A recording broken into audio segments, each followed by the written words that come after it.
Hi everybody. I just wanted to one more time go over the structure and function of this magazine that I've put together to cover out this week's lecture. So this was the week 1 lecture where we talked about basically the great history of people hating their jobs and how psychologists have somewhat contributed to that, but with good motivations, really trying to design the best kinds of working practices that would maximize productivity and apply scientific principles to that. So in the lecture we talked about the founders of this field. We mostly talked about Frederick Taylor. We alluded but to Frank and Lillian Gilbreth and the best way of laying bricks.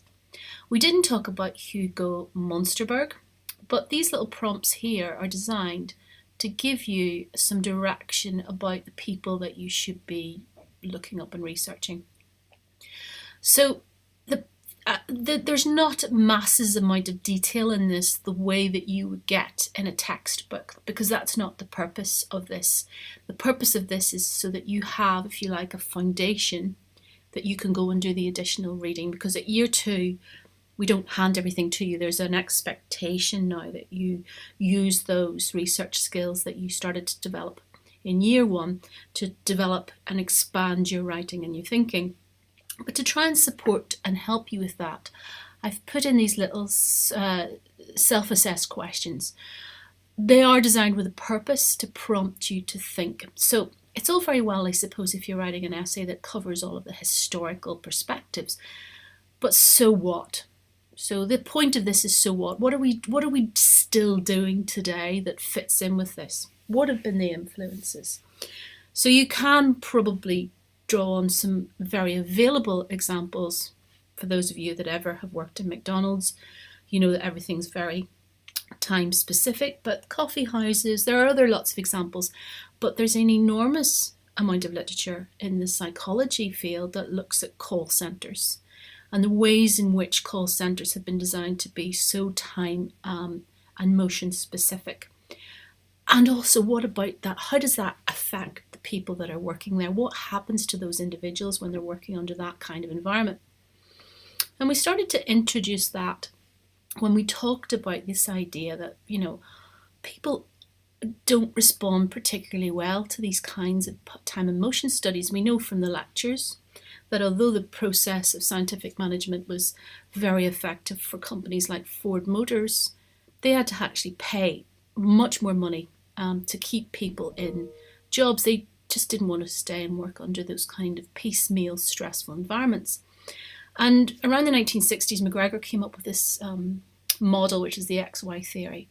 And people aren't lazy.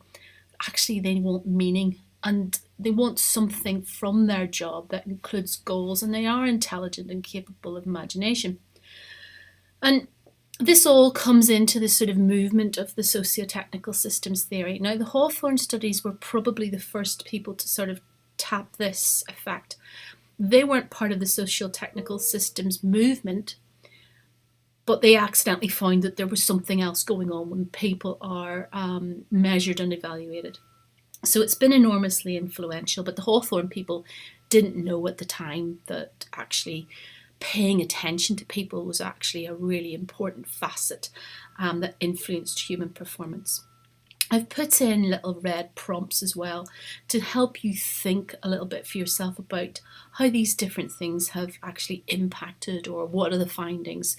So again, although you've got a little bit more detail in this, you should really go and perhaps read Parsons' paper, or you could go and just Google Hawthorne Studies Critique. There's a few papers that have been recently published that will help you explore this.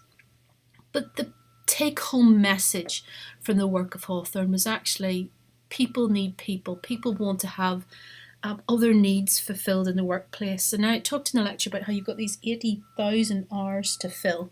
And that's pretty depressing if you're in a call centre where, that those social needs are not properly taken care of.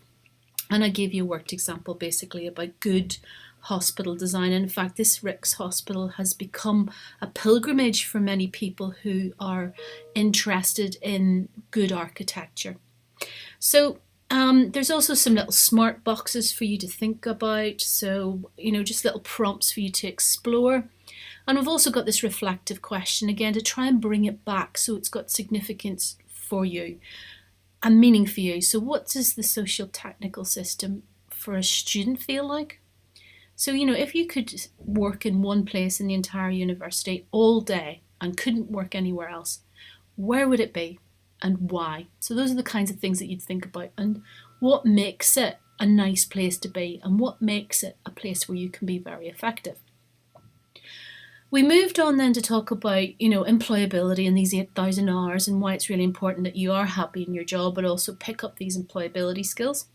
And we alluded to this checklist of childhood that people have to achieve. So you've already got your degree, you're going to get your degree in psychology, and all of a sudden you've got to get all these employability skills and have the CV and have the work experience. And, we talked about how for your generation things are quite compressed and stressed. And it's to help you kind of really reflect and feel, I suppose, that it's not unusual to feel overwhelmed by all of this. And again, to what extent does the university help you? How does it hinder? How does it help with the management of all of these different conflicting activities for your attention? And we talked about how attention operates, which is, what can you actually cope with? And we've talked about Kahneman's theory of System 1, System 2. Again, to make you aware that really you only have a limited amount of processing time that's effective during the day.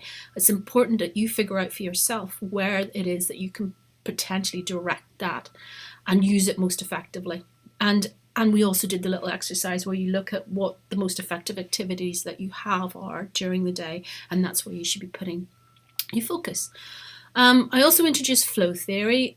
You are getting flow theory later on. So although I've set a practice question on that topic for this week, really you probably, if you've got limited time, you'd want to focus on the first part of the lecture rather than critiquing flow theory. But some of you will want to go a little bit farther. It may help you with your goal setting coursework, so it's good to give you these sort of heads ups in advance. These are just the activities that we did in the session, so that for those of you that didn't have time to really engage with it, you could have another go. And then this section just tells you about what everybody's doing on the module. Most important for you, I think, is probably this assessment preparation at the end. I've called them little frogs that you want to eat. And I've reshaped this and resculpted a bit from some student feedback. So I've called this the small frog. You've got a virtual tutorial, which is kind of designed very much like this article that you're looking at the minute, much like this magazine, with lots of reflective practice exercises. It's to help you be better at reflective practice because there's a small section on your coursework which requires you to do reflective practice, and you've not done it before. I do not want you to have to start reading a book on how to do it, so I put together something that was quite targeted to help you practice. And if you do nothing else this week, sit down with a pen and paper. You don't need a book, you don't need anything else. You can have a glass of wine in your hand and play about with some of the exercises in that handout. It's really, really helpful, and research has shown that if you do these things, you will improve and enhance your own performance. The medium frog then is this first essay question that I've set: critically evaluate the utility of time and motion studies to enhancing performance at work. And how would you answer this? Well, the answer is actually in the first part of your magazine.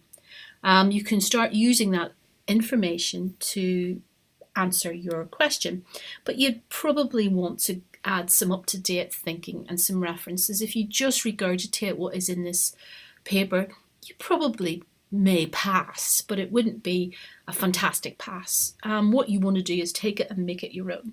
So I've given you some little pointers about what you should do to answer the question, and I've broken it down and also given you some extra references about contemporary evidence, and also there's a little paper about people working in silos and boxes, and maybe some good examples of university practice. So you try and update that. So as I've said in my previous podcast, this will be a version of what could potentially appear in the exam. So it'll be something around that. So if you do this exercise, you're going to have a nice time in the examination. So then I did also offer you this bigger frog, which is to critically evaluate flow theory. So if you've only got limited time, then what you want to do is you want to focus on these two frogs And this is a bigger frog, which I think will be more beneficial for you personally as an individual. I think it potentially will help you with your coursework. But right now, if you've got time that's limited, then focus on the two, because they're going to have greater impact. And we've talked a lot about really strategizing and being very targeted about what you actually can do. We sort of have to teach to help people get to, 90. So it's always important that we provide that additional information, and additional support. But really, you can do extremely well by focusing on these two. This is targeted to help you with your coursework. This is targeted to help you towards the end of the exam. Anyway, I'm really looking forward to getting some more feedback on this, plus these little YouTube tutorials. I've not done YouTube before, so I'm not a natural. If you think it's cheesy, well, I'll stop.